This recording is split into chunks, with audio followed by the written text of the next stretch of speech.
A woman's fake tan was so horrific that when she posted photos of it online, her friends thought that she must have been kidnapped.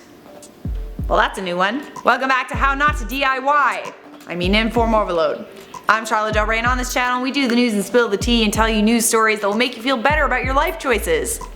Or worse. Depends on the story. This next story is definitely relatable because I can bet that a large percentage of us have gone a little overboard with the fake tan. By the way, if you're new here, why don't you subscribe or whatever? I'll give you an invisible potato. Summer is coming, and although pretty much everyone looks good with a tan, it takes a while to build up that glow. Plus, you could get burnt, you gotta do your back, you gotta do your front, you gotta do your ears.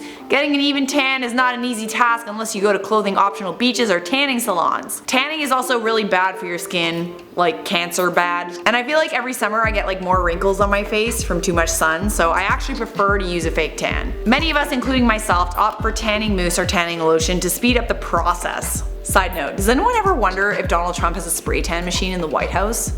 Because I feel like he does. I can't exactly picture Donald Trump going to Fabutan on his lunch break. Nope, can't picture it. Alright, so 21-year-old Lucy Regler is a makeup artist, and she put on a hefty layer of tanning mousse as a quick way to get a summer glow for a brand event. When she didn't see a difference, she put more on. Do not do that. Lucy used about 6 pumps of the tanning lotion and lathered her hands with it. She also forgot to exfoliate and moisturize, and she used the wrong side of the tanning mitt, apparently. I'm kind of surprised Lucy's a makeup artist and didn't know better, but I guess we all make mistakes. When she woke up the next morning, she was horrified to see that her hands were a dark orange fake tan color. They pretty much looked like they belonged to a different person. They were much darker than she anticipated. So she took some photos of herself that show her holding her mouth, which I guess were meant to show the contrast between her face and her hands. And the photos essentially made it look like there was someone off camera grabbing her by the face. Like a this kind of thing. You know? You feel me? She put the photos online and people thought that the hand in Lucy's photos were not her own. I mean, the expression on her face doesn't exactly help the situation. Here's a comment. Bloody Nora! Look like you're being grabbed around the face. When her mom saw her, she said, "What the f have you done?" Lucy did end up going to the event despite her horrible tan, but had to use a darker foundation so the difference between her hands and her face wasn't as drastic. The fake tan also left her with yucky streaks on her chest, armpits, and legs, and her feet ended up 2 different colors. Her neck was a different color than her face, so it looked like she had a beard. God, it just keeps getting worse, doesn't it?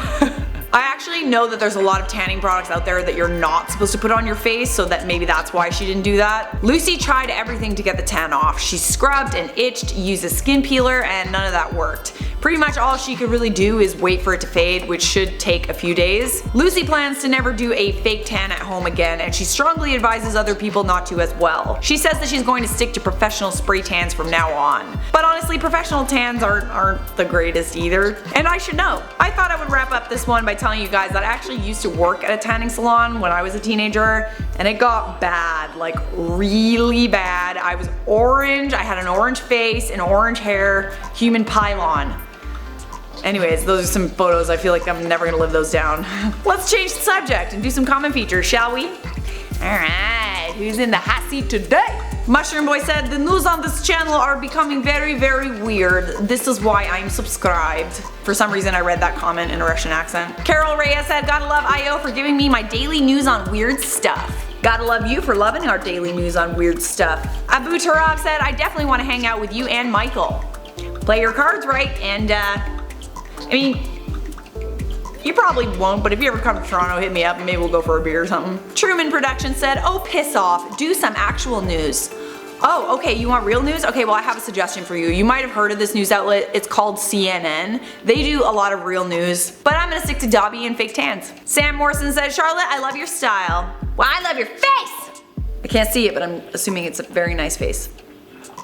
Also, sorry, microphone, that must have been very loud. That is it for me. Thanks for watching. If you want to keep watching, check out this playlist, and obviously leave a like, subscribe, and turn on notifications so I can see you in a future IO video.